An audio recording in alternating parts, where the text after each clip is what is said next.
तो बच्चे आज की क्लास में हम कर रहे हैं कंप्लीट ग्राफ। बच्चे मोस्ट इंपॉर्टेंट डेफिनेशन है, पेपर में पूछी ही जाएगी। तो कंप्लीट ग्राफ बच्चे कंप्लीट ग्राफ को शो करते हैं कैपिटल के और पैरों में एन। एन का मतलब नंबर ऑफ वर्टिसेस। तो बच्चे अगर मान लो 1 वर्टेक्स ले रहे हो तो K1 से शो करोगे, 2 वर्टेक्स ले रहे हो तो K2 से शो करोगे। तो कंप्लीट ग्राफ की डेफिनेशन क्या है? A simple graph. बच्चे सिंपल ग्राफ का मतलब था जिसमें कोई सेल्फ लूप या पैरेलल एजेस नहीं होते। तो हल्का सा लिखा हुआ है जिसमें पैरेलल एजेस नहीं होते, और साथ में लिख सकते हो जिसमें सेल्फ लूप भी नहीं होते। A simple graph in which every pair of distinct vertices. कोई सिंपल ग्राफ है यानी उसमें ना तो लूप होंगे ना पैरेलल एजेस होंगे, उसके अंदर जितने भी डिस्टिंक्ट वर्टिसेस के पेयर होंगे, every pair of distinct vertices मतलब जितने भी डिस्टिंक्ट वर्टिसेस होंगे वो सब कनेक्टेड होने चाहिए बाय अ सिंगल एज। यानी दो वर्टेक्स के बीच में सिर्फ एक एज होनी चाहिए, एक से ज़्यादा एज नहीं होनी चाहिए, यानी पैरेलल एजेस नहीं होनी चाहिए। और every pair of distinct vertices यानी जितने भी, जैसे मान लो ये 3 है अपने पास वर्टिसेस, तो इन तीनों वर्टिसेस का आपस में कनेक्शन होना चाहिए सिर्फ एक एक वर्टेक्स से। तो इसके बीच में एक वर्टेक्स, इसके बीच में एक वर्टेक्स, और मान लो ये वर्टेक्स और ये वर्टेक्स है तो ये भी आपस में कनेक्टेड होना चाहिए बाय अ सिंगल एज। यानी जितने वर्टिसेस के डिस्टिंक्ट पेयर होंगे वो सारे आपस में एक दूसरे से कनेक्ट होने चाहिए बाय अ सिंगल एज। एक से ज़्यादा एज नहीं होनी चाहिए। Is known as complete graph. तो बच्चे if it has n vertices then it is denoted by Kn। तो मैंने एग्जांपल के तौर पे बताया, अगर मेरे पास सिर्फ एक ही वर्टेक्स हो तो K1 से शो करूँगा, और एक ही वर्टेक्स हो तो उसमें कोई एज तो कनेक्ट कर नहीं सकते, तो that is also complete graph. भले ही ये नल ग्राफ भी है पर इसे कंप्लीट ग्राफ भी कहेंगे, क्योंकि ये इसमें वर्टेक्स है। वर्टेक्स या एज, कोई एज तो देखो तब तक नहीं हो सकती जब तक दो वर्टेसेस ना आए, पर खाली वर्टेक्स हो तो वो भी एक ग्राफ को तो शो करेगा ही करेगा। तो that is also a null graph and complete graph. तो देन इट इज़ K1। तो इसे कंप्लीट ग्राफ की कैटेगरी में भी हम रखेंगे। ऐसे ही मान लो n का मान 2 है यानी दो वर्टिसेस है, तो दो वर्टिसेस को सिंगल एज से कनेक्ट करना है, मतलब इसमें एक से ज़्यादा एजेस या सेल्फ लूप नहीं होने चाहिए। तो इसमें कोई सेल्फ लूप नहीं है, कोई मल्टीपल एजेस नहीं है, that is also a complete graph, और इसको डिनोट करेंगे K2 से। ऐसे ही मान लो तो ये बीच में ये लाइन सिर्फ सेपरेशंस के लिए दिखाई है कि ये कोई कंप्लीट ग्राफ K1 की बात कर रही है, ये K2 और ये K3। तो ये लाइन्स आपको ड्रॉ नहीं करनी, ये सिर्फ समझ लो वो डिस्टिंक्ट करने के लिए है कि ये K1 ग्राफ है, ये K2 ग्राफ और नेक्स्ट K3 ग्राफ। अब K3 ग्राफ से और बेटर समझ पाओगे, जैसे 3 वर्टिसेस है V1 V2 V3, तीनों को कनेक्ट आपस में करना जरूरी है। Every distinct pair of vertices का क्या मतलब है? V1 V2 एक डिस्टिंक्ट पेयर है, V1 V3 एक डिस्टिंक्ट पेयर है, V2 V3 एक डिस्टिंक्ट पेयर है। तो ये 3 डिस्टिंक्ट पेयर है, तो तीनों के तीनों आपस में कनेक्टेड होनी चाहिए, यानी कोई भी सिरा फ्री नहीं होना चाहिए। जैसे मान लो मैं V1 और V3 के बीच में बना देता एज, V1 और V2 के बीच में, पर V2 और V3 के बीच में ना बनाता, तो फिर एवरी पेयर की बात नहीं हुई, फिर तो सिर्फ ये दो पेयर में ही कनेक्शन हुआ, इसमें कनेक्शन नहीं हुआ, तो फिर वो कंप्लीट ग्राफ नहीं होता।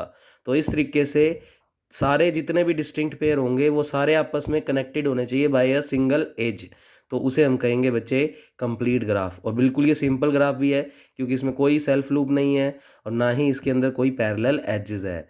तो क्योंकि इसमें वर्टिसेस n का मान 3 है तो इसको डिनोट करेंगे K3। ये 3 लिखा हुआ है तो K के पैरों में 3। इसी तरीके से अगर 4 एजेस का होता तो ये सारा पूरा लिख कर आओगे पेपर के अंदर, वो आपको कोई ग्राफ देकर ये भी पूछ सकता है कि ये कंप्लीट है या नहीं। तो बच्चे, और कंप्लीट नहीं है तो क्यों नहीं है, तो फिर आप रीज़न बताओगे कि ये कंप्लीट क्यों नहीं है। ठीक है बच्चे। ऐसे ही अगर मैं n बराबर 4 की बात करूं तो n बराबर 4 के लिए मैंने जैसे ये 4 वर्टिसेस लिए, देखो एवरी डिस्टिंक्ट पेयर, अब देखो V1 और V3 भी एक डिस्टिंक्ट पेयर है तो इसको भी मैंने एज से कनेक्ट किया। V4 और V2 भी एक डिस्टिंक्ट पेयर है तो इसको भी मैंने एज से कनेक्ट किया। तो ऐसे करके सारों को मैंने जो जो डिस्टिंक्ट पेयर पॉसिबल थे उन सबको मैंने एजिस से कनेक्ट कर दिया, और वो भी एक सिंगल एज से। तो बच्चे दैट इज K4, n बराबर 4। 5 के लिए अब ये डायग्राम थोड़ा सा, बच्चे ये वाली दोनों लाइनें बिल्कुल इस पॉइंट पे मिलाना, थोड़ा सा यहाँ लिख दिया, तो आप ये वाली दोनों लाइनों को इस तरीके से यहाँ पर मैच कर देना। ठीक है। तो ये K5 बनाया हुआ है, ये लाइन यहाँ पर भी ड्रॉ हो रखी है। ठीक है बच्चे, क्योंकि V5 और V2 दो पेयर है, डिस्टिंक्ट पेयर है, तो इसके बीच में भी कनेक्शन होना चाहिए। V1 का V4 से, V1 का V3 से, ऐसे ही V4 का V3 से, V2 का V3 से, V1 का V2 से, V1 का V5 से। तो आप देख पा रहे हो इसमें जितने भी डिस्टिंक्ट पेयर हैं वो सारे आपस में एक सिंगल एज से कनेक्टेड है, तो इसे K5 ग्राफ कहते हैं। तो K5 ग्राफ तो बहुत इंपॉर्टेंट है, इसका डायग्राम अच्छे से याद करके जाएंगे। तो कंप्लीट ग्राफ में क्या सीखा हमने बच्चे? कंप्लीट ग्राफ एक सिंपल ग्राफ होता है और उसमें जितने भी डिस्टिंक्ट पेयर ऑफ वर्टिसेस होंगे वो आपस में कनेक्टेड होने चाहिए बाय अ सिंगल एज, यानी उसमें मल्टीपल एजेस नहीं होनी चाहिए और हर वर्टेक्स का रिलेशन होना चाहिए। That is called complete graph. अब अगला आता है बाइपर्टाइट ग्राफ। बच्चे बाइपर्टाइट ग्राफ क्या होता है? तो बाइपर्टाइट ग्राफ को कहते हैं a graph G V comma E is said to be bipartite if set of vertices V can be divided into two known empty disjoint subsets, एक का नाम रख दिया V1 और एक का नाम रख दिया V2, such that every vertex of V1 is connected। और बच्चे ये एटलीस्ट वन, इस वन के बाद ब्रैकेट लगाओ, एटलीस्ट के बाद ब्रैकेट मत लगाओ, तो ये ब्रैकेट यहाँ से हटा दो। तो मैं पढ़ूंगा भी, ये ऐसे लिखा हुआ थोड़ा अजीब सा लगेगा पर जैसे मैं इसको समझाऊंगा आपको ये डेफिनेशन समझ में आ जाएगी। तो एक बार फिर से पढ़ते हैं बच्चे। बाइपर्टाइट ग्राफ में क्या कहता है? A graph G V comma E is set to be bipartite if set of vertices we can be divided into two non empty subsets disjoint subsets V1 and V2। Disjoint का मतलब जो हमने V1 subset और V2 vertices का subset बनाया है, इन दोनों में कोई भी वर्टेक्स कॉमन नहीं होना चाहिए। पहले तो मान लो टोटल मेरे पास 10 वर्टेसेस है, तो मैं कोई भी 4 या 5, मतलब कोई ज़रूरी नहीं है बराबर बराबर पार्टीशन करना है। आपने कोई V1 और V2 दो डिसजॉइंट सबसेट्स बनाए, V1 में जो वर्टेसेस रख रहे हो वो V2 में नहीं रखोगे, यानी ये दोनों डिसजॉइंट होने चाहिए, अलग अलग होने चाहिए। फिर उसके बाद कहता प्लस वो ये कंडीशनें सेटिस्फाई करने चाहिए। वो कंडीशंस क्या क्या है? एवरी वर्टेक्स ऑफ V1 में जितने भी वर्टेसेस होंगे is connected some vertices of V2, और V2 में जो वर्टिसेस होंगे उनमें से कुछ के साथ उसका कनेक्शन कर दो। सबके साथ भी कर सकते हो पर एटलीस्ट कुछ के साथ तो करना ही है। इसका मतलब नो वर्टेक्स इज आइसोलेटेड, कोई वर्टेक्स खाली नहीं रहना चाहिए। आपस में एक वर्टेक्स V1 में जितने भी वर्टेक्स होंगे उनका आप V2 के कुछ वर्टेक्स से क्या कर दोगे? कनेक्शन। और V2 में कोई खाली नहीं छोड़ना, मतलब उसका V2 के भी हर एक वर्टेक्स का कुछ ना कुछ रिलेशन हो रखा हो। फिर देर इज नो एज और connection between the vertices of V1 itself. जो V1 सेट होगा, हमारा सबसेट होगा, उसमें जितने वर्टिसेस होंगे वो आपस में कनेक्टेड नहीं होने चाहिए। और सेम एज V2 के अंदर भी जितने वर्टिसेस होंगे उनका आपस में कोई कनेक्शन नहीं होना चाहिए। तो V1 और V2 के अंदर जो जो वर्टिसेस होंगे उनका आपस में कनेक्शन नहीं होना चाहिए। ये तो सेकंड कंडीशन है। और फर्स्ट कंडीशन है कि V1 के वर्टिसेस में जो भी वर्टिसेस होंगे उनका V2 के कुछ वर्टिसेस के साथ क्या करवा दोगे? कनेक्शन। तो बच्चे वो ग्राफ फिर क्या कहलाएगा? Bipartite graph. अब डायग्राम से समझेंगे तब ये सारी लाइनें समझ आएंगी। देखो टोटल इस डायग्राम में अगर आप देखो तो आपको 6 वर्टिसेस दिख रहे हैं, V1 V2 V3 V4 V5 V6। फिर मैंने इन 6 वर्टिसेस को दो सबसेट्स में डिवाइड कर दिया। तो उसने बोला है ना टोटल वर्टिसेस V है, 6 वर्टिसेस टोटल है, उन V 6 वर्टिसेस को दो डिसजॉइंट सबसेट V1 और V2 में डिवाइड कर दो। तो बच्चे ये वाला मैंने पूरा V1 सेट बोल दिया और ये वाला पूरा मैंने V2 सेट बोल दिया। पहले सेकंड कंडीशन देखते हैं। There is no edge between the vertices of V1 itself. V1 में जो वर्टिसेस अपनों ने लिए हैं, ये पूरा V1 सेट लिया है हमने, जिसमें 3 वर्टिसेस हैं V1 V2 V3, उनका आपस में कोई कनेक्शन नहीं होना चाहिए। देख लो V1 का V2 से, V2 का V3 से या V3 का V1 से मैंने कोई कनेक्शन नहीं किया, ना ही इसमें कोई सेल्फ लूप लिया। सेल्फ लूप भी नहीं होना चाहिए, there is no self loop, यानी V1 का V1 से कनेक्शन भी नहीं होना चाहिए, V2 का V2 से भी नहीं होना चाहिए। ऐसे ही V2 सेट जो है, ये V2 सेट है, इसमें 3 वर्टिसेस आ रहे हैं V4 V5 V6, इनका भी आपस में कोई कनेक्शन या सेल्फ लूप नहीं होना चाहिए। तो ये कंडीशन उम्मीद करता हूँ आपको समझ आ गई होगी। फिर वो क्या कह रहा है? एवरी वर्टेक्स ऑफ V1, इस V1 सेट में जितने भी वर्टेक्स, तो इस V1 और इस V1 से कंफ्यूज मत होना, ये पूरी कलेक्शन तो कैपिटल V1 सेट है और ये अंदर वाले vertices small V1 V2 V3 लिख देना। तो वो क्या कहता है? एवरी वर्टेक्स ऑफ V1, जो V1 सेट में वर्टेसेस हैं, is connected some vertices of V2, कम से कम एक वर्टेक्स से तो कनेक्ट हुए। तो V2 सेट में जितने वर्टिसेस हैं उनमें से कम एक के साथ तो करो, ऊपर में ज़्यादा से भी कर सकते हो। तो जैसे मैंने V1 का कनेक्शन V4 से किया और V5 से किया, V6 से भी कर सकता था, पर सम लिखा हुआ है तो मैंने पूरों से नहीं किया, कुछ कुछ से किया। ऐसे ही V2 का मैंने कनेक्शन मान लो कम से कम एक से तो करना ही है, तो मान लो सिर्फ V4 से कर दो, इससे मत करो चाहिए। ऐसे ही V3 का कनेक्शन मान लो इससे और इससे कर दिया, तो दैट इज़ बाइपरटाइट ग्राफ। तो बच्चे वापस टोटल वर्टिसेस जितने थे उनको हमने दो सेटों में डिवाइड कर दिया। वो दो सेट इस तरीके से लिए हैं कि उनमें कोई भी वर्टेक्स कॉमन नहीं है। फिर जो दो सेट बनाए हैं उनमें आपस में कोई सेल्फ लूप या कनेक्शन नहीं होना चाहिए। और V1 के वर्टिसेस का कनेक्शन V2 के सेटों से कर दो, और कम से कम एक से तो करना ही करना है। तो सारों से करो ये ज़रूरी नहीं है। That is bipartite graph. फिर नेक्स्ट हेडिंग है बच्चे कंप्लीट बाइपरटाइट ग्राफ। तो उससे पहले एक एग्जांपल और करते हैं बाइपरटाइट का। तो बच्चे बाइपरटाइट का एक एग्जांपल और लिया, तो दोनों में बराबर वर्टिसेस हो ये भी कोई ज़रूरी नहीं है। तो मैंने एक एग्जांपल और लिया V1, V2 और V3। अब ये रेड पेन से जो काम किया हुआ दिख रहा है बच्चे, ये करने की ज़रूरत नहीं है, ये सिर्फ तुम्हें समझाने के लिए है। तो सिंपल तुम सिर्फ ऐसा ग्राफ बनाकर आओगे, इसको आपस में कनेक्टेड नहीं करना, क्योंकि हमने बोला था कि टोटल वर्टिसेस को आप दो भागों में डिवाइड करो। तो ये मैंने जो रेड डॉट्स लगाए हैं ये V1 सेट को बता रहा है। हालांकि वर्टेक्स का नाम भी V1 है और इस पूरे सबसेट का नाम भी क्या रख दिया, V1।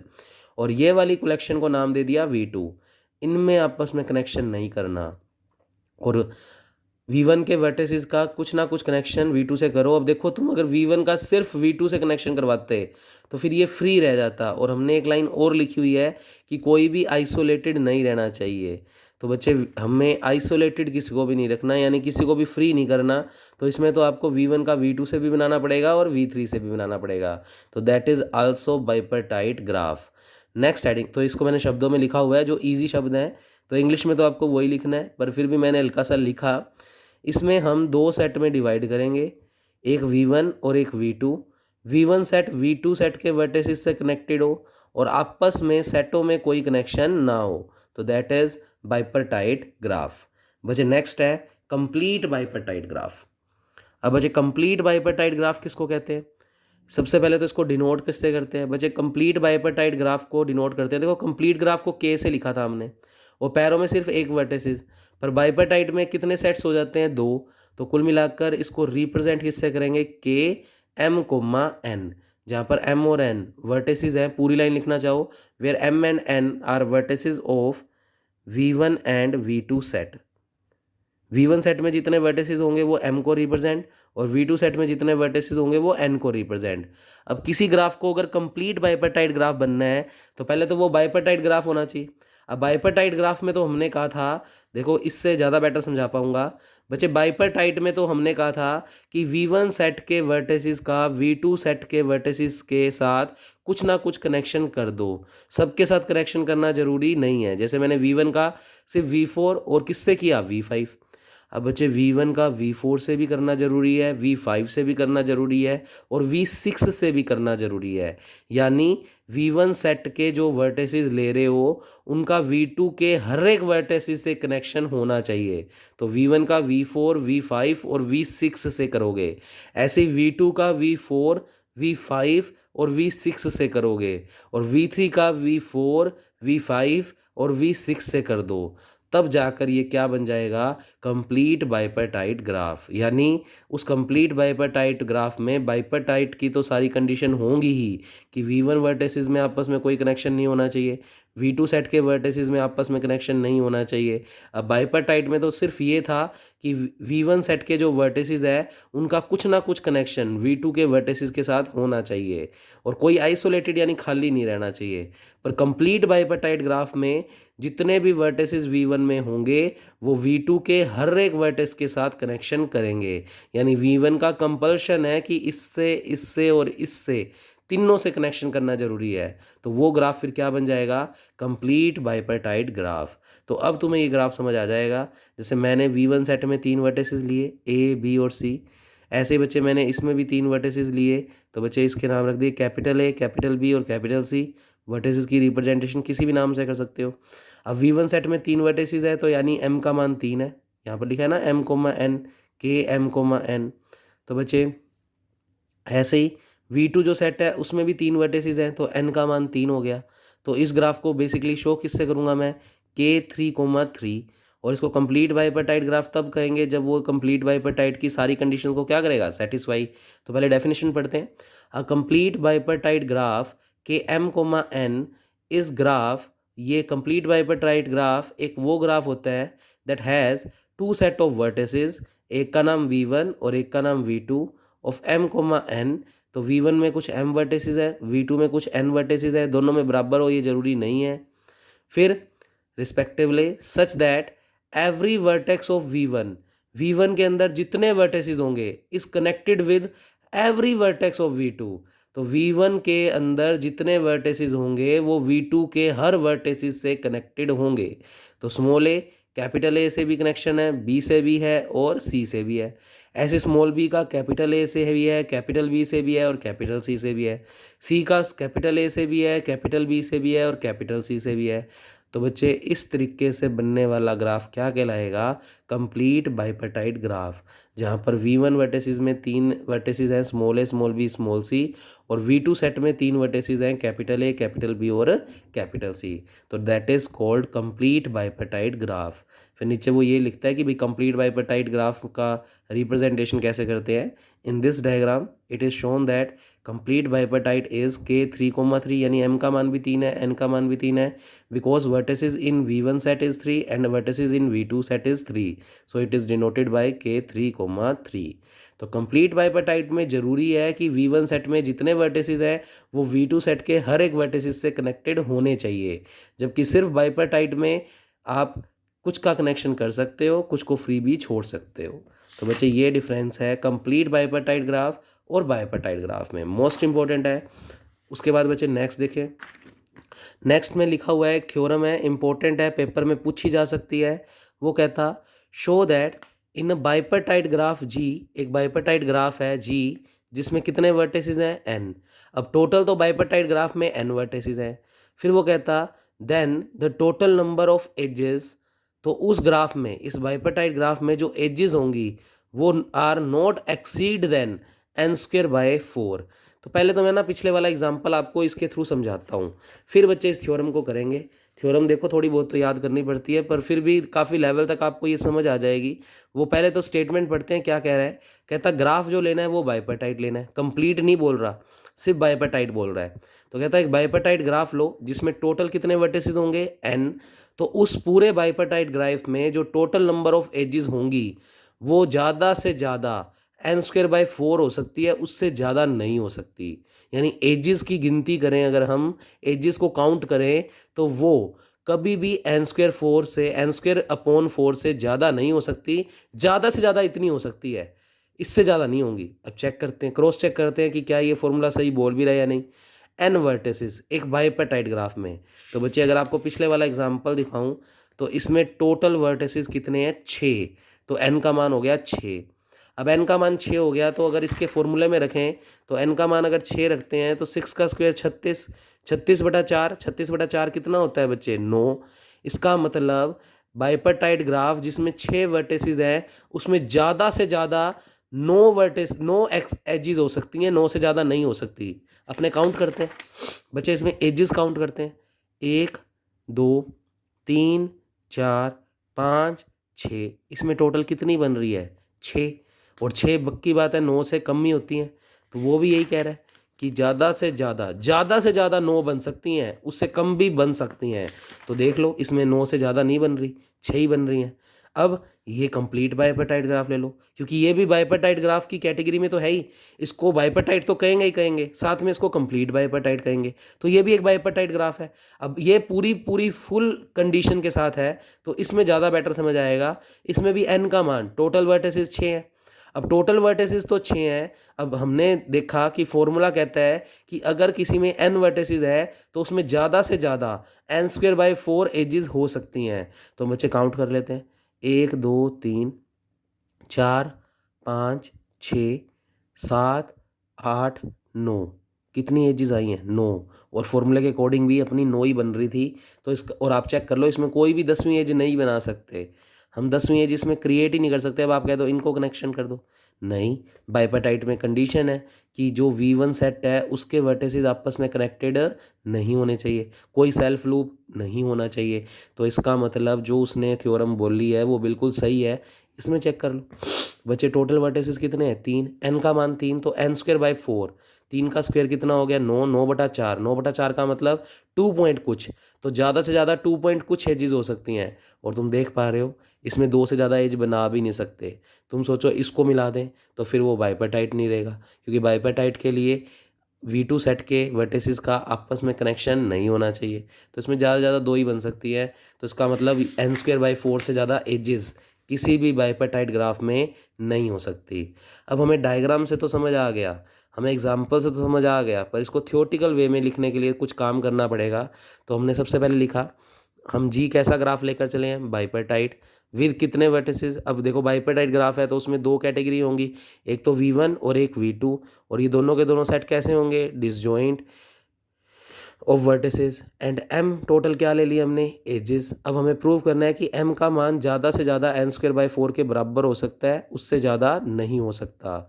तो हमें m की वैल्यू n स्क्वायर बाई 4 के बराबर प्रूव करनी है, क्योंकि m हमने एजेस को रिप्रेजेंट किया है और ये n स्क्वायर बाई 4 भी एजेस की क्वांटिटी को ही रिप्रेजेंट कर रहा है। तो m का मान ज़्यादा से ज़्यादा मैक्सिमम n स्क्वायर बाई 4 आना चाहिए। तो m के साथ ब्रैकेट में मैक्सिमम और n स्क्वायर बाई 4 के बराबर आना चाहिए, ये हमें प्रूव करना है कि m ज़्यादा से ज़्यादा n स्क्वायर बाई 4 हो सकता है, उससे ज़्यादा नहीं हो सकता। अब जो 2 सेट लिए हैं V1 और V2, तो V1 में मान लिया हमने कितने वर्टिसेस हैं P। अब P का मतलब 3 हो सकता है, 4 हो सकता है, यानी V1 में 4 वर्टिसेस भी हो सकते हैं, 5 भी हो सकते हैं। तो V1 कंटेन P वर्टिसेस और ऐसे ही V2 कंटेन Q वर्टिसेस। तो क्योंकि कोई ज़रूरी नहीं है दोनों में बराबर हो, जैसे मैंने आपको ऊपर वाला ये वाला ग्राफ दिखाया था। अब इस V1 में P वर्टिसेस है यानी 1 वर्टिसेस है, और V2 सेट में Q वर्टिसेस है यानी 2 वर्टिसेस हैं। तो इस तरीके से कितने भी हो सकते हैं, अलग अलग हो सकते हैं। तो हमने माना V1 contain P vertices and V2 contain Q vertices. तो वापस सबसे पहले मैंने जी एक बाइपेटाइट ग्राफ लिया, तो बाइपेटाइट ग्राफ है तो इसमें 2 सबसेट्स होंगे जो डिसजॉइंट होंगे। तो V1 और V2 2 डिसजॉइंट सेट्स लिए वर्टिसेस के, और मानना इन V1 V2 वर्टिसेस में आपस में जो कनेक्शंस करोगे वो m एजिस से हुआ है। अब हमें प्रूव करना है कि m की मैक्सिमम वैल्यूज़ कितनी होंगी, n स्क्वायर बाई 4। वो लाने के लिए पहले कुछ बातें और की कि V1 सेट जो लिया है वो कितने वर्टिसेस रखता है, P वर्टिसेस, और V2 कितने वर्टिसेस रखता है, Q वर्टिसेस, और टोटल वर्टिसेस क्वेश्चन में कितने दिए हुए हैं, n, यानी V1 के P वर्टिसेस और V2 के Q वर्टिसेस मिलकर n वर्टिसेस बनाएंगे टोटल। तो P प्लस Q बराबर n। जैसे पिछले एग्जांपल में V1 कितना था 3, V2 में भी कितने वर्टिसेस थे 3, तो 3 और 3 6, तो टोटल वर्टिसेस कितने हो गए 6। तो ये 3 और मिलाकर कितना बन गया 6, जहाँ पर लिखा n बराबर total number of vertices total number of vertices. Okay बच्चे, तो ये छोटी छोटी बातें हैं। तो बच्चे V1 सेट में तो है P वर्टिसेस, V2 सेट में है Q वर्टिसेस, और इन दोनों का सम कर देंगे तो हमारे पास पूरे ग्राफ के टोटल वर्टिसेस आ जाएंगे, जिसका नाम हमने क्या रखा हुआ है n, समीकरण नंबर 1। उसके बाद बच्चे we get maximum number of edges if every vertex of V1 is connected with every vertex of V2। आप देख सकते हो, आप देख सकते हो ये भी एक बाइपेटाइट ग्राफ है, और इसमें V1 सेट के जितने वर्टिसेस हैं वो V2 सेट के कुछ वर्टिसेस से कनेक्टेड है। पर ज़्यादा से ज़्यादा एजेस बनाने के लिए आप कर सकते हो कि इसके हर एक वर्टिसेस का इसके हर एक वर्टिसेस से क्या कर दो कनेक्शन, तब ज़्यादा से ज़्यादा एजेस बनेंगी, अदरवाइज तो कम बनेंगी। इसमें आप देख पा रहे हो इसमें 6 एजेस बन रही है, जबकि इसमें 9 एजेस बन रही है, और ये मैक्सिमम है, इससे ज़्यादा एजेस नहीं बना सकते हम। एक कंप्लीट बाइपेटाइट ग्राफ से ऊपर कोई ग्राफ नहीं है। तो बच्चे इसने क्या बोला, we get maximum number of edges. अगर हमें मैक्सिमम नंबर ऑफ एजेस चाहिए तो इफ़, वो सिर्फ तभी मिलेगी if every vertex of V1 is connected with every vertex of V2, यानी V1 सेट में जितने वर्टेसेस हैं वो V2 सेट के हर वर्टेसेस से अगर कनेक्टेड हो जाएं तो हमें जो एजेस मिलेंगी वो मैक्सिमम मिलेंगी। So one vertex of V1 is connected with Q and vertex of V2 by Q edges. तो बच्चे ये लाइन आप स्किप भी कर सकते हो अगर आपको समझ नहीं आई। वैसे ये क्या कह रहा है कि V1 में जितनी वर्टिसेस होंगी वो V2 की Q एजेस से क्या करेंगी, कनेक्शन करेंगी। अब हेयर P वर्टिसेस किसके हैं, V1, वो कनेक्ट होंगे with Q vertices of V2। तो मैक्सिमम नंबर के लिए P V1 के जितने P वर्टिसेस है वो V2 के हर एक Q वर्टिसेस से कनेक्शन कर लें, तो यानी P इंटू Q बराबर कितना हो जाएगा, मैक्सिमम। तो बच्चे इन दोनों का मल्टीप्लाई करने पर हमें मैक्सिमम एजेस मिलेंगे। तो यहाँ पर एम जो है वो रिप्रेजेंट कर रहा है मैक्सिमम नंबर ऑफ एजेस को रिप्रेजेंट कर रहा है। तो एम यहाँ पर मैक्सिमम नंबर ऑफ एजेस है, और वो कब मिलेंगे, जब V1 के P वर्टिसेस V2 के सारे Q वर्टिसेस से क्या करे, कनेक्शन। तो बच्चे टोटल P इंटू क्यू बराबर कितना आएगा फिर M, चेक भी कर सकते हो इसके अकॉर्डिंग। P और Q, बच्चे P का मतलब 3 वर्टिसेस और Q का मतलब 3 वर्टिसेस। P का हर एक वर्टिसेस Q के हर एक वर्टिसेस से क्या करे, मल्टीप्लाई। तो 3 3 3, अगर सारों से कनेक्शन करेगा तो इसका मतलब P के 3 और Q के 3, उन तीनों का मल्टीप्लाई कर दो तो सारी वर्टिसेस मिल जाएंगी। तो टोटल 9 वर्टिसेस मिल रही है। तो 3 तिया 9, वो तभी मिल रही है जब इसके सारे P वर्टिसेस इसके सारे Q वर्टिसेस से क्या कर रहे हैं, कनेक्शन। यानी P इंटू क्यू कर दो तो मैक्सिमम एजेस आ जाएंगी। तो बच्चे P इंटू क्यू कर दें तो मैक्सिमम एजेस आ जाएंगी। तो P Q एजेस बराबर मैक्सिमम एजेस आएंगी। फिर इस प्रोडक्ट को अगर मैक्सिमम होना है तो P और Q को क्या होना चाहिए, इक्वल।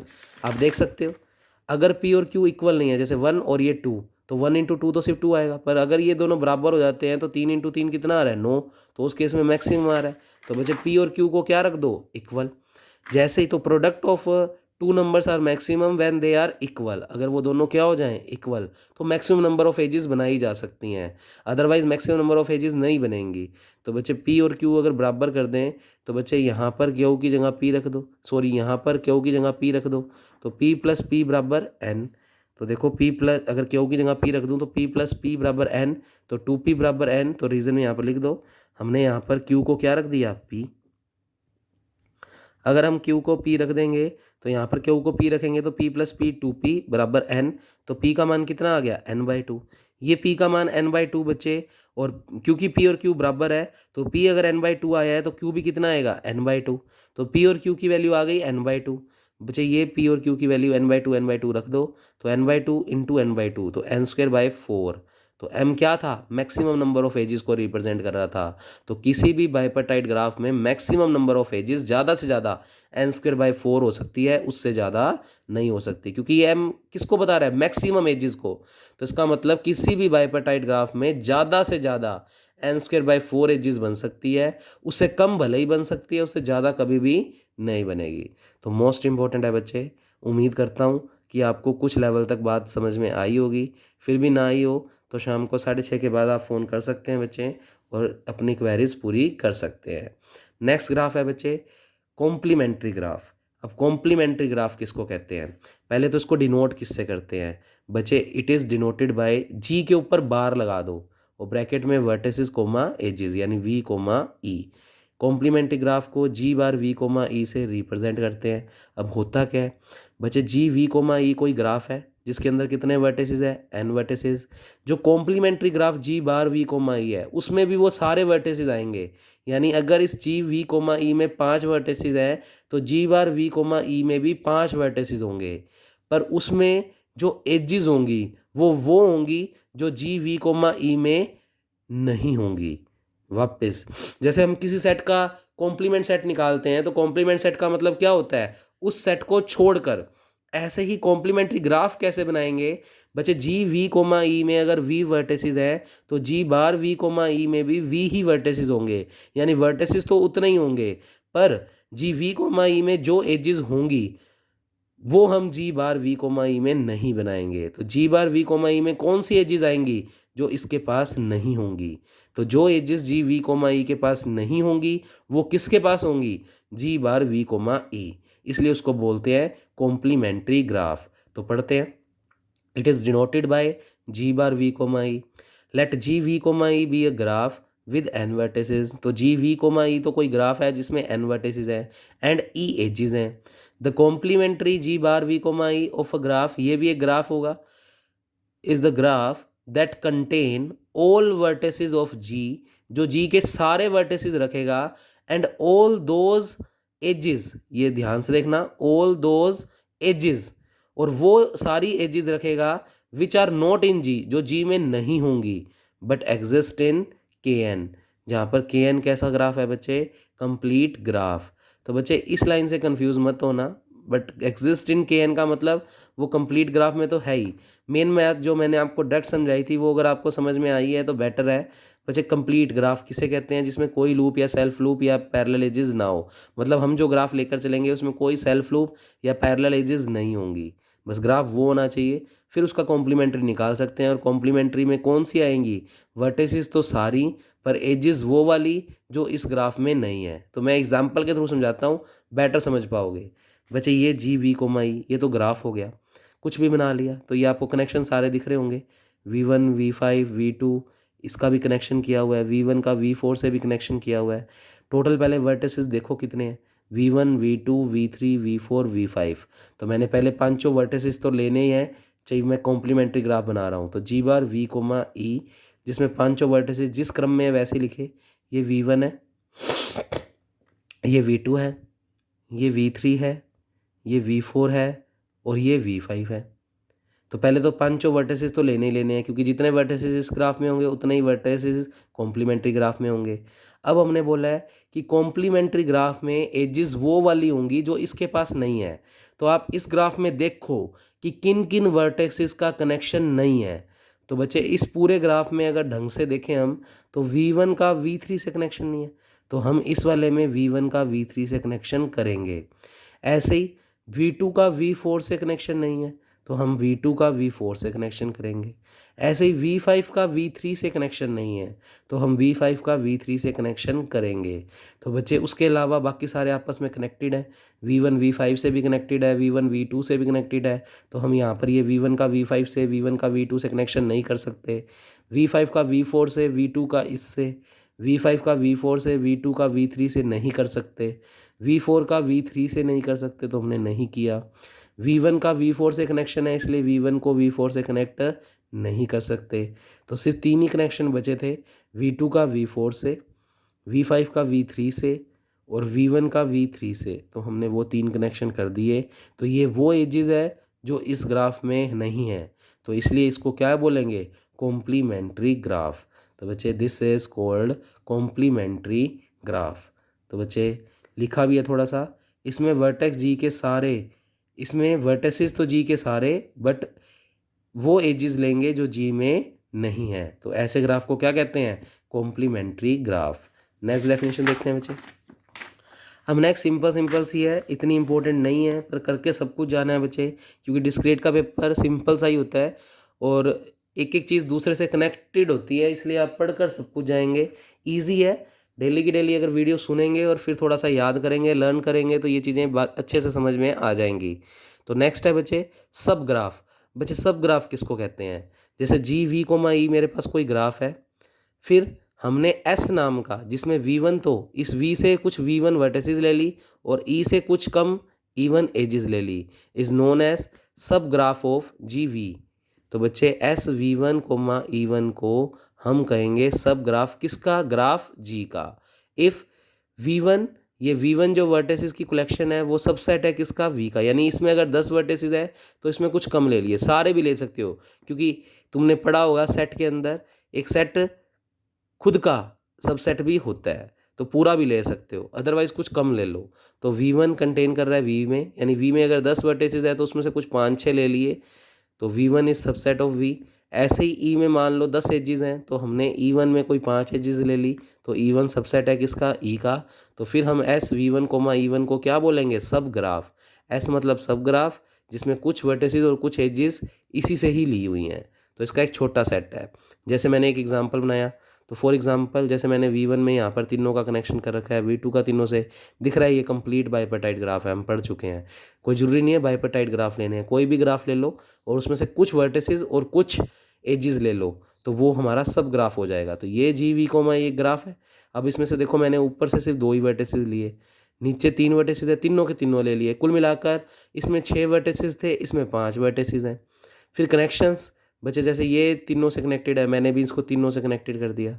V2 तीनों से कनेक्टेड है, मैंने V2 को भी तीनों से कनेक्टेड कर दिया। और V3 तो है ही नहीं, तो इसके अंदर एजेस 9 थी, जबकि इसके अंदर एजेस 6 ही आ रही हैं, तो इसका मतलब इसमें कुछ कम एजेस हैं और कुछ कम वर्टिसेस हैं, तो ये एक सब ग्राफ है किसका? G का।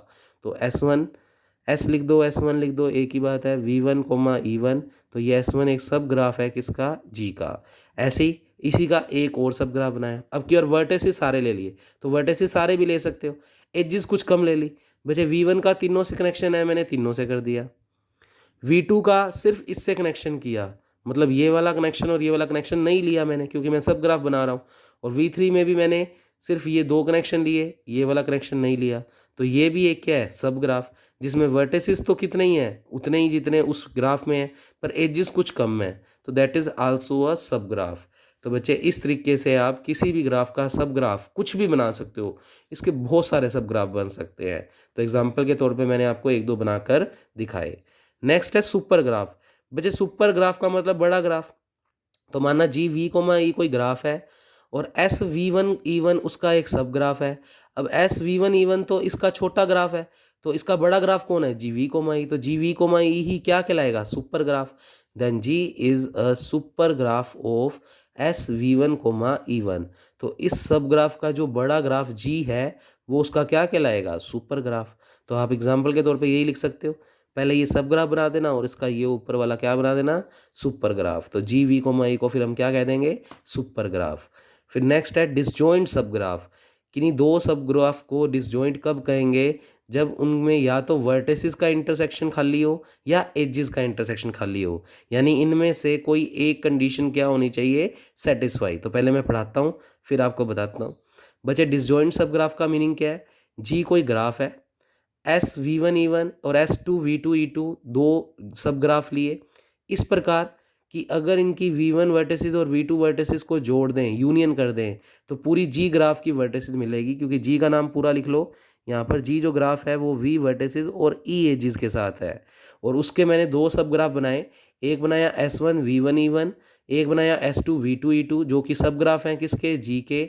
और पक्की बात है ये दोनों सब ग्राफ मैंने इस तरीके से क्रिएट किए हैं कि V1 और V2 वर्टिसेस का यूनियन कर दें तो पूरे जी ग्राफ के वर्टिसेस V मिल जाएंगे।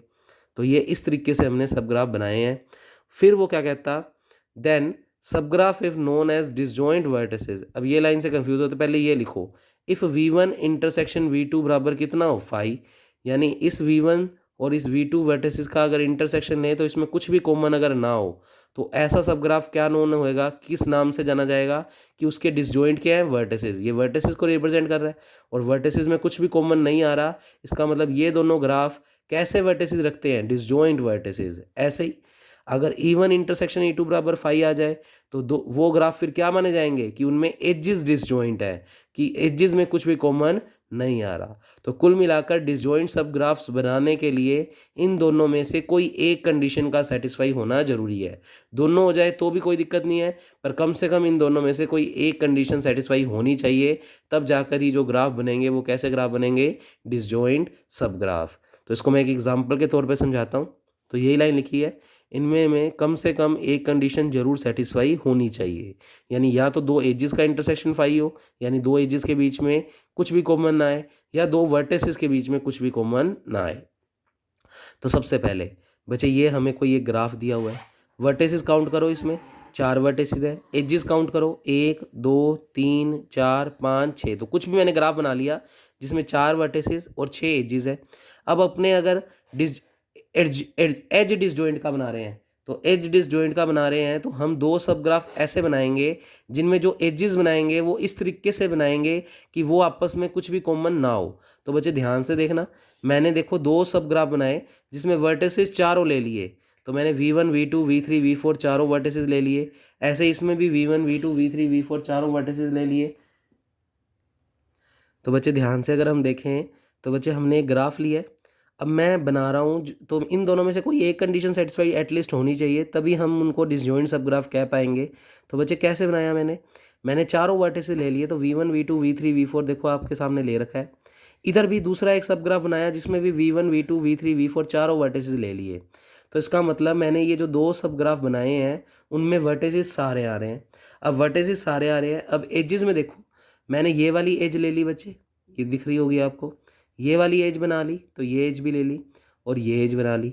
तो ये एक सब ग्राफ बनाया है। सब ग्राफ क्यों बोल रहे हैं, क्योंकि देखो इसमें वर्टिसेस तो सारे आ रहे हैं पर एजेस सारी नहीं आ रही, तो ये एक सब ग्राफ है इसका। तो इसको तो नाम दे दिया S1 V1 E1। फिर एक सब ग्राफ और बनाया जिसमें भी वर्टिसेस तो सारी ली पर एजेस, बच्चे एक तो ये वाली एजेस ले ली, एक ये वाली एजेस ले ली और एक ये वाली एजेस ले ली। अब आप अगर क्लियरली देखो तो जो मैंने एजेस ली हैं बच्चे, इन दोनों को अगर आप वापस कनेक्ट कर दो तो ये पूरी की पूरी बन जाएगी बच्चे, ये वाला डायग्राम वापस बन जाएगा। तो इसका मतलब ये दो सब ग्राफ ऐसे हैं जिसके अंदर आपस में कनेक्शन करने पर, जोड़ने पर वापस पूरा ग्राफ बन जाएगा। और अगर ध्यान से देखें तो इसमें जो एजेस आ रही हैं वो एजेस इसमें नहीं आ रही। तो इन दोनों एजेस का इंटरसेक्शन क्या है? फाई। इन दोनों एजेस का इंटरसेक्शन क्या है? फाई। यानी इसकी वाली एजेस और इसकी वाली एजेस अलग अलग है, डिसजॉइंट है। इन एजेस और इन एजेस में कोई आपस में रिलेशन नहीं है। और ओवरऑल अगर इन एजेस को और इन एजेस को यूनियन कर दें तो ये सारी एजेस बन जाएंगी। तो बच्चे यही लिखा हुआ है ऊपर कि अगर ये वाली E1 एजेस और ये वाली E2 एजेस का यूनियन कर दें तो पूरी E एजेस मिल जाएंगी। और ये वाली एजेस और ये वाली एजेस का इंटरसेक्शन लें तो इसमें जो एजेस बनी हुई है वो इसमें नहीं है। तो ये वाली दोनों एजेस का इंटरसेक्शन क्या है? फाई। तो इन वाली दोनों एजेस का इंटरसेक्शन क्या है? फाई। तो ये जो एग्जांपल है वो डिसजॉइंट सब ग्राफ का है, पर डिसजॉइंट सब ग्राफ में एजेस डिसजॉइंट का। अब ऐसे ही हम डायग्राम बना सकते हैं जिसमें हमारे पास वर्टेक्स डिसजॉइंट होंगे। तो बच्चे मैं बना के दिखाता हूँ।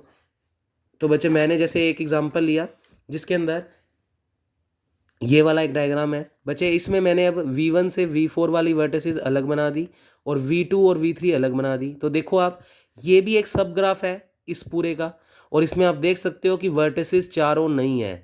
यानी ये किसका एग्जाम्पल है? वर्टिसेस डिसजॉइंट का। देखो इसमें टोटल 4 वर्टिसेस थी तो मैंने जानबूझ के सिर्फ 2 वर्टिसेस ली। फिर इस वाले दूसरे सब ग्राफ में भी मैंने जानबूझ के बाकी बची हुई 2 वर्टिसेस ली। आप अगर ध्यान से देखो तो इसमें जो वर्टिसेस आ रही हैं वो आ रही है V1 और V4, और इसमें जो वर्टिसेस आ रही हैं वो आ रही हैं V2 और V3। तो इसका मतलब ये वाले 2 सब ग्राफ में आपस में जो वर्टिसेस हैं वो डिसजॉइंट है। और अगर मैं इन वर्टिसेस का यूनियन कर दूं तो ये चारों वर्टिसेस मिल जाएंगे। तो V1 और V2 ये V1 सेट का सब ग्राफ का सब वर्टिसेस है और ये V2 सब ग्राफ के सब वर्टिसेस है।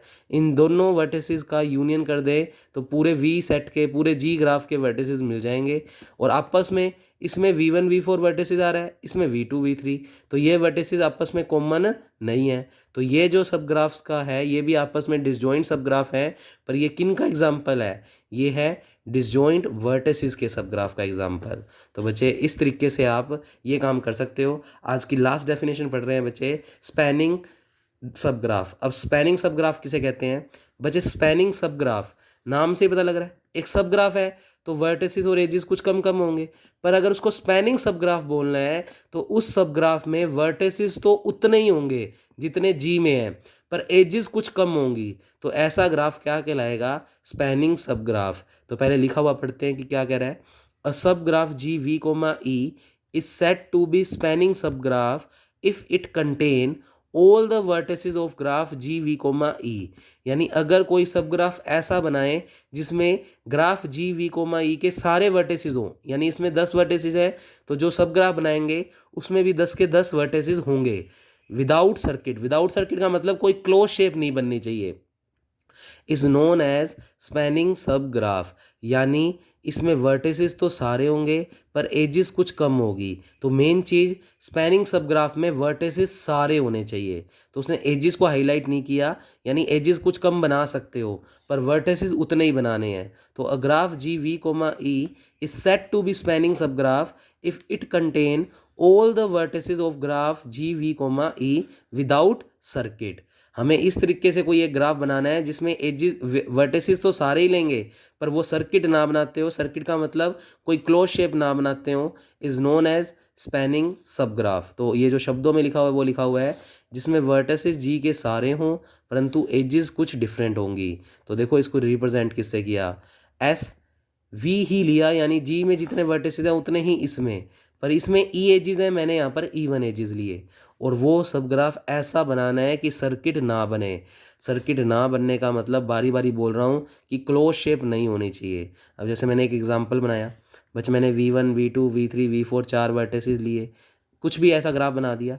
इसमें आप देख पा रहे हो इसमें 4 वर्टिसेस हैं और 1 2 3 4 5 एजेस हैं। तो जी वी कोमा ये ग्राफ है। अब इसका स्पैनिंग सब ग्राफ बनाना है तो वर्टिसेस तो सारे लेने हैं, हमने अभी भी पढ़ा है कि स्पैनिंग सब ग्राफ में वर्टिसेस तो सारे होंगे। तो वर्टिसेस जिस क्रम में है उसी क्रम में लिए, तो V1 V2 V3 V4। और एजेस इस तरीके से लेंगे, कुछ कम लेंगे कि सर्किट ना बने। अब इस वक्त तो ये सर्किट है, ये एक क्लोज शेप बन रही है, तो हमें वर्टिसेस इस तरीके से लेनी है कि क्लोज शेप ना बने। तो देखो ध्यान से, मैंने एक एज तो ये वाली ले ली, एक एज बचे अपनी तरफ से, देखो ध्यान से, एक एज ये वाली ले ली और एक मैंने ये कनेक्शन बिठा दिया। तो आप ध्यान से देखें, ये जो मैंने कनेक्शन बनाया है, ये जो मैंने ग्राफ बनाया है, ये थोड़ा गलत बना हुआ है, इसको आप ये बनाओ बच्चे। तो मैं यहाँ बना रहा हूँ, उस वाले ग्राफ को क्रॉस कर देना, वो गलत है बच्चे। वर्टेक्स तो सारे लेंगे V1 V2, तो इस तरीके से बनाते हैं एक spanning sub graph V3 V4, जिसमें वर्टेसिस तो सारे होंगे पर एजिस इस तरीके से लो कि सर्किट ना बने। तो बच्चे मैंने एक तो ये ले लिया, एक ये कनेक्शन ले लिया और एक ये कनेक्शन ले लिया। आपको दिख रहा है एक तो ये वाली एज ले रखी है, एक ये वाली एज ले रखी है और एक ये क्यों नहीं ली बच्चे? अगर ये लूँगा तो इतना इतना क्लोज ग्राफ बन जाएगा, तो एक सर्किट बन जाएगा, जबकि हमने बोला है स्पैनिंग सब ग्राफ बनाते वक्त सर्किट नहीं बनना चाहिए। ऐसे अगर मैं ये वाली एजेस ले लूँगा तो भी एक क्लोज शेप बन जाएगी, तो हमें वो काम नहीं करना। तो इसका मतलब इसका जो स्पैनिंग सब ग्राफ बनेगा वो ये कुछ बनेगा, जिसको रिप्रेजेंट करेंगे S1 लिख दो, S लिख दो, कोई फ़र्क नहीं पड़ता। वर्टिसेस तो उतनी ही हैं जितनी जी में है, पर एजेस कुछ कम है तो उसको E1 से लिख देंगे। तो बच्चे कुल मिलाकर इसमें एजेस सारी नहीं आ रही पर वर्टेस सारे आ रहे हैं, तो दैट रिप्रेजेंट स्पैनिंग ग्राफ और कोई सर्किट नहीं बन रहा। और भी बनाया जा सकता है, तो एक एग्जांपल और, तो ये क्रॉस कर देना, ये गलत है बच्चे। एक एग्जांपल और, तो V1 V2 V3 V4 vertices तो चारों ले लिए, और अगर हम एजेस की बात करें तो मैंने इस तरीके से लिए कि सर्किट ना बने। एक ये एज ले ली, एक ये एज ले ली और एक ये वाली एज ले ली। अब अगर ये वाली लेता हूँ तो क्लोज शेप बन जाएगी, सर्किट बन जाएगा, नहीं लेंगे। ये वाली लेंगे तो भी क्लोज शेप बन जाएगी, तो नहीं लेंगे। तो ये भी एक स्पैनिंग सब ग्राफ है जिसमें वर्टिसेस तो V ही हैं पर एजेस कुछ कम है, तो E2 से लिख दिया। तो दैट S1, ये इसको S1 नाम दे दिया, इसको S2 नाम दे दिया। तो S1 और S2 यहाँ पर क्या काम कर रहे हैं? स्पैनिंग सब ग्राफ, किसके? GV कोमा E के। तो इस तरीके से हम स्पैनिंग सब ग्राफ बनाते हैं। तो बच्चे आज की क्लास में इतना ही करेंगे, तो आप वीडियोस लगातार लगाते जाएं तो आपकी प्रैक्टिस हो जाएगी। Okay, thank you class.